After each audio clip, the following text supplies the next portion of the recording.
Target pa rin maka-gold ni Olympic bronze medalist Nesty Petesio. Si Olympic gold medalist Carlos Yulo naman tumutok sa pangangalaga ng mental state bago sumabak sa Paris Olympics. Balita hatid ni Jamie Santos.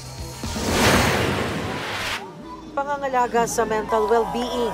Isa raw iyan sa tinutukan sa training ni Carlos Yulo para sa Paris Olympics, ayon sa kanyang sports occupational therapist. I believe that having that part of the plan, na babawasan po yung stress ng atleta and anxiety kasi meron siyang outlet. Meron siyang karamay doon sa proseso na napakahirap naman po talaga. At kahit lumahok sa international training camps, may isa silang tiniyak. It was one of our priorities as well, ma-preserve para ma-optimize to peak performance si Mr. Yulo up to the Olympics.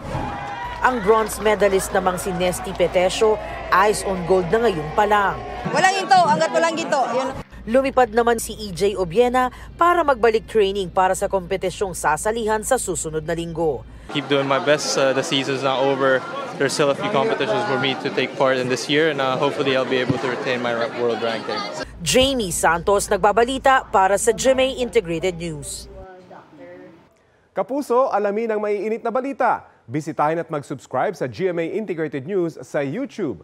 Sa mga kapuso abroad, samahan nyo kami sa GMA Pinoy TV at sa www.gmanews.tv.